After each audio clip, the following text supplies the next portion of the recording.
we look at the half Nelson with a stick. This is the Kitsune clan, a group of sword enthusiasts who like cosplay, reenactment, and historical martial arts. If you have similar interests, feel welcomed. This is a shout out to the channel by Oliver Janseps. He recently discussed techniques with the cane as shown by Fairbain. And he also showed 3 techniques that were more jiu-jitsu oriented, 2 of them being arm bars, and a strange third one where the cane would have been placed in the neck of the opponent, but it somehow didn't really work out. I immediately commented under this video that the first 2 arm bars are known in Hanbo-JiTsu as tsuki-iri, and the one with the neck I would do differently as Hagai-jime. That's the Japanese word for the Nelson, in this case a half Nelson. And I promised I would produce a video describing a bit of this aspect of half the Nelson. That's this video, that's what it's about. It's a bit out of order concerning the other Hanbo techniques we are talking about. Anyway, so let's dive into the technique. Easiest entrance, and there would be many entrances. We get an attack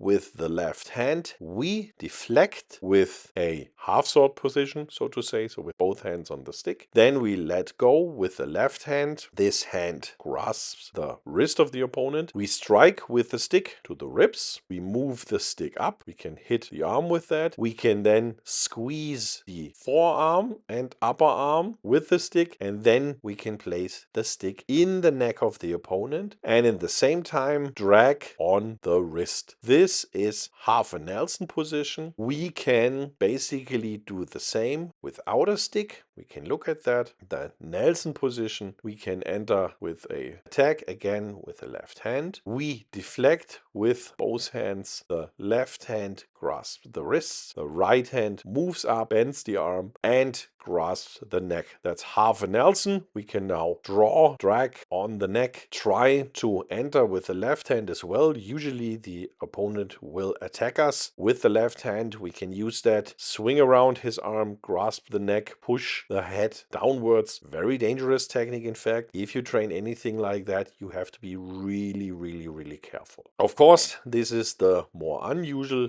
type of Nelson where not a lot of people are aware of it. This is the front Nelson. Usually hind Nelson, left hand attacker. We deflect the arm and place the left hand from under the arm into the neck, and then we strike with the right hand in the side of the opponent, move the right hand up, grasp the neck, and here we have the full Nelson, sometimes also known as the double Nelson. We can basically go the same route with the stick, so we use the same entrance as I showed before, and then we place the stick on the left forearm. We then take the right hand, drag on the stick so that the opponent comes closer to us, and we can, for example, lock the head simply with the hand, or we can strike with the right hand into the ribs of the opponent, move it up, and grasp the stick. In this way we have a bit of an asymmetric version of the Nelson, but we have a Nelson that presses against the neck. Again, be really careful. This is very hurting and it's a very dangerous situation. And interestingly, what I learned from that is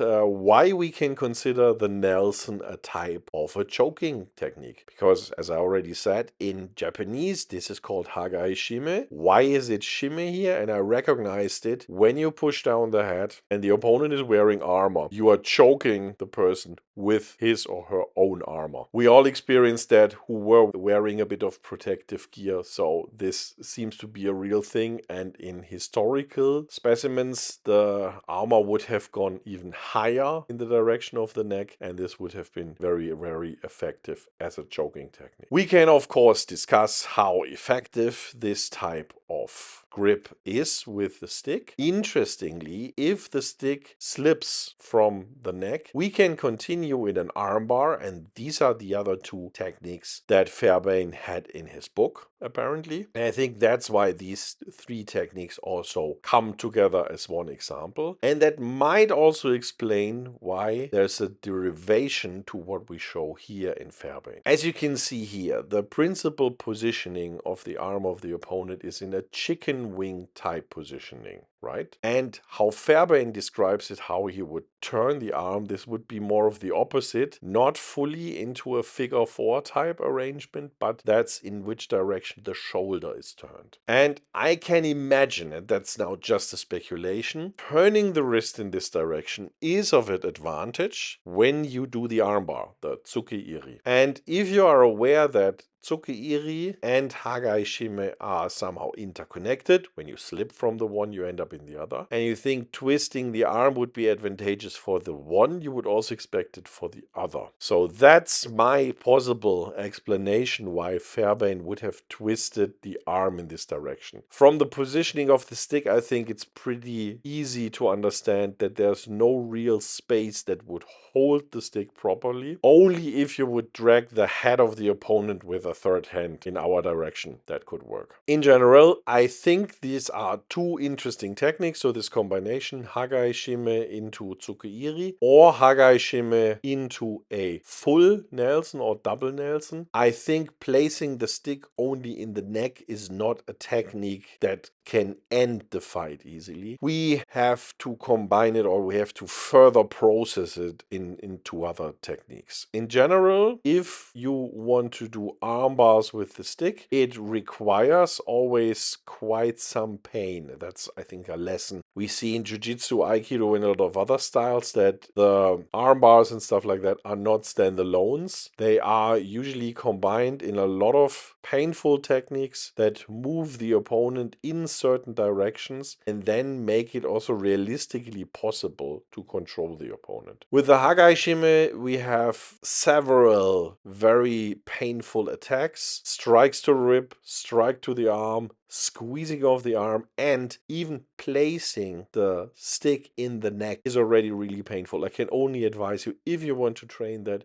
be really, really careful. Otherwise, you will hurt your partner and you will very fast reach the point where you don't like to train these things anymore. As you can guess, we have already pointed out that in other cases there are different versions usually of these techniques available, and there's a lot of variation. We will explain more of that when we reach the point that the Hagai-jime results naturally from the rest of our curriculum. This was now just a shout out to Oliver Janseps' channel to show some ideas, some thoughts that I had. Have a look whether this makes sense for you with the interpretation of Fairbain's techniques. Maybe this is also just an overinterpretation, or I simply don't get the technique right that Fairbain presented there. But that's my take on it. Hope this inspired you. Hope to see you around next time.